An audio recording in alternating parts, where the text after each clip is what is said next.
जब जीवन की रणभूमि में भ्रम, मोह और संशय का कोहरा छा जाए, तब जरूरत होती है दिव्य दृष्टि की, जो सत्य को उसी रूप में देख सके जैसा वह है।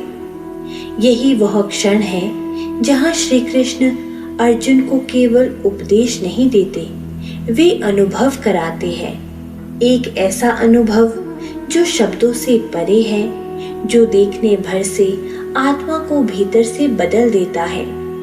यहाँ श्री कृष्ण अर्जुन को आमंत्रण देते हैं अपने विराट स्वरूप के साक्षात्कार का। वे कहते हैं, अब तक तूने मुझे मानव रूप में देखा है, अब देख ब्रह्मांड में व्याप्त मेरा अनंत सर्वत्र व्याप्त तेजोमय रूप। इसका अर्थ केवल आध्यात्मिक नहीं, बल्कि गहराई से मनोवैज्ञानिक और व्यवहारिक भी है। आज का युवा, आज का प्रोफेशनल जो अपनी क्षमताओं को सीमित मानकर चलता है, जो अक्सर परिस्थितियों में खो जाता है, उसके लिए यह एक माइंडसेट ट्रांसफॉर्मेशन का आह्वान है।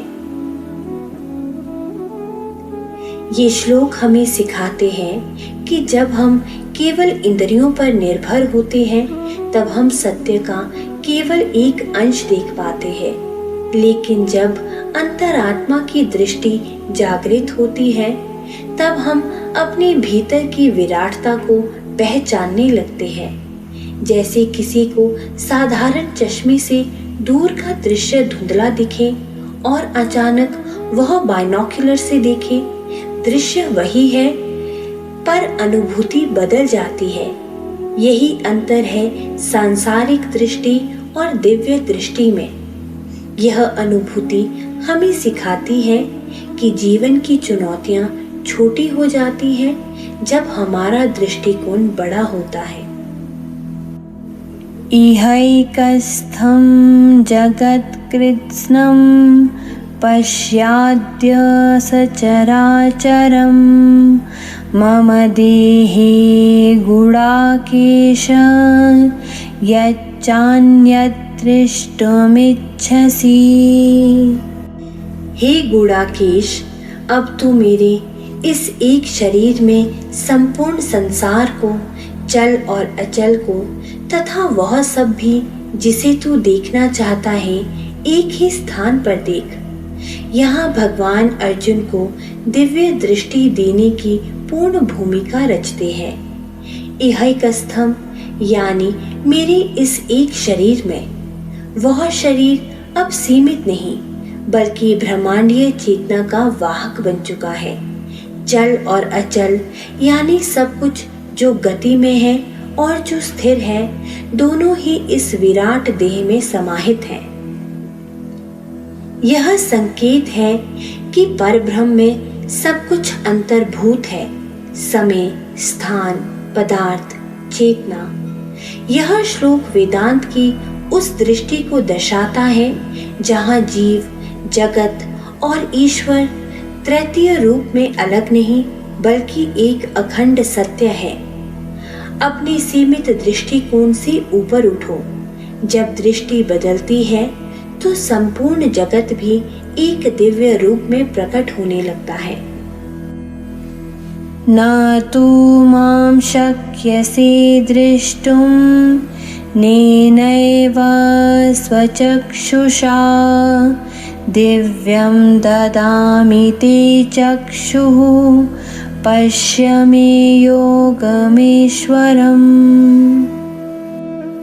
तू मुझे अपनी सामान्य आंखों से नहीं देख सकता, इसलिए मैं तुझे दिव्य नेत्र प्रदान करता हूँ, जिससे तू मेरे ऐश्वर्य युक्त योग को देख सके।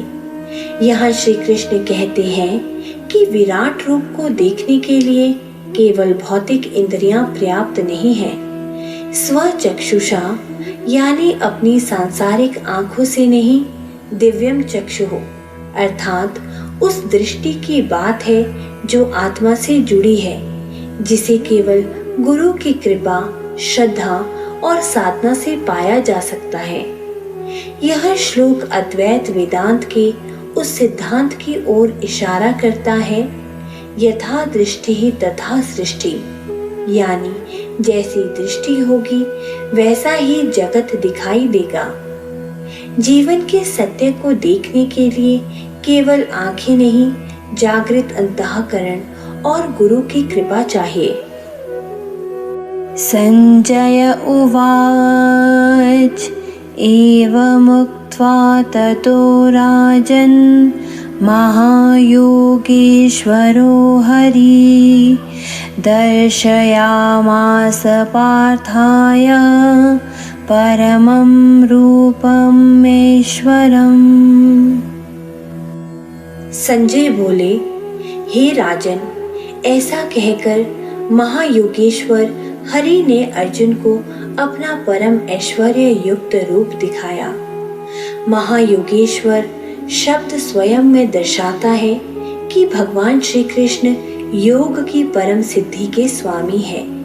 इस परम रूप का दर्शन केवल अर्जुन को नहीं बल्कि पूरे मानवता को एक प्रतीकात्मक जागरण के रूप में प्रस्तुत किया गया है।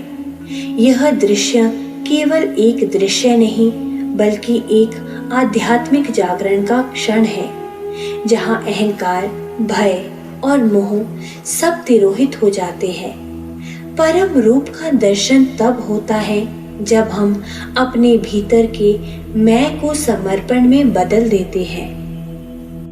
अनेक वक्त्रनयनम् अनेकाद्भुत दर्शनम् अनेक दिव्याभरणम् दिव्यानेकोद्यतायुधम्। उस रूप में अनेक मुख और नेत्र थे, अनेक आश्चर्यजनक दृश्य थे, अनेक दिव्य आभूषण और अनेक प्रकार के उज्जवल आयुध भी थे। यहाँ उस विराट रूप का वर्णात्मक साक्षात्कार प्रारंभ होता है। अनेक वक्त्र यानी अनेक मुख, अनेक नयन यानी अनेक नेत्र, यह केवल शारीरिक स्वरूप नहीं बल्कि संपूर्ण ब्रह्मांड की गतिविधियों का प्रतीक है। हर मुख ब्रह्मा की सृष्टि, हर नेत्र शिव की दृष्टि, हर आयुध शक्ति का प्रतिनिधित्व करते हैं। यह दिखाता है कि परमात्मा निर्माता, पालक और सहायक तीनों है। जब हम जीवन की विविधताओं को एकता के दृष्टिकोण से देखने लगते हैं, तभी परम सत्य की झलक मिलती है। दिव्यमालयाम्बरधरम् दिव्यगन्धानुलेपनम् सर्वाश्चर्यमयं देवम् अनन्तं विश्वतोमुखम्। वह रूप दिव्य माला और वस्त्रों से सुशोभित था, दिव्य सुगंध से लिप्त था। वह सब ओर मुख वाला, अनंत और आश्चर्य से परिपूर्ण देव स्वरूप था। यहाँ भगवान के सौंदर्य, सामर्थ्य और आभा मंडल का वर्णन है। विश्वतोमुखम यानी चारों ओर मुख वाला, अर्थात वह समस्त दिशाओं में व्याप्त चेतना है। अनंतम जिसका कोई आदि, मध्य और अंत नहीं। यह उपनिषदों के अंतो वे नाम अर्थात वह अनंत है सूत्र का प्रायोगिक चित्रण है। परमात्मा कोई सीमित सत्ता नहीं बल्कि वह चेतना है जो हर दिशा में, हर पल, हर रूप में व्याप्त है। बस हमें देखने की दृष्टि चाहिए।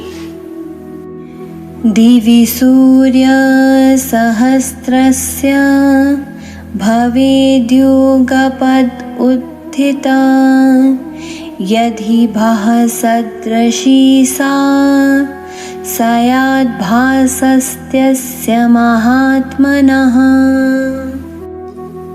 यदि आकाश में सहस्त्रों सूर्यों का एक साथ उदय हो जाए तो भी वह तेज उस महात्मा के तेज के समकक्ष नहीं हो सकता। यह दृश्य केवल शक्ति का नहीं बल्कि परब्रह्म की तेजस्विता का संकेत है। सहस्त्र सूर्य, इसका आशय है अकल्पनीय, अतुलनीय, असीम प्रकाश। यह वह प्रकाश है जिससे अविद्या मिटती है, मोह जलता है और आत्मा प्रकाशमान होती है। यह वैसा ही अनुभव है जैसा मुंडक उपनिषद में कहा गया है, यदा पश्यः पश्यति रूपमेन्द्रम तदा विद्वान भवति आत्मनि ब्रह्म। परमात्मा का तेज बाहरी रोशनी से नहीं बल्कि भीतर की बुद्धि की जागृति और अहंकार के विसर्जन से अनुभव होता है। इन दिव्य संकेतों में निहित है एक मौलिक परिवर्तन, देखने का, समझने का और जीने का। अर्जुन अब वही योद्धा नहीं रहा जो युद्ध के भय से पीछे हट रहा था। वह अब विराटता के साक्षात्कार से जागा हुआ एक दृष्टा है। इस अनुभूति की गूंज आज भी हमारे भीतर हो सकती है जब हम अपने सीमित दृष्टिकोणों से बाहर निकले, जब हम केवल अपनी आंखों से नहीं अपने अंतरात्मा से जीवन को देखना शुरू करें। इन श्लोकों से निकलने वाला मंत्र यही है, अपने भीतर की शक्ति को पहचानो।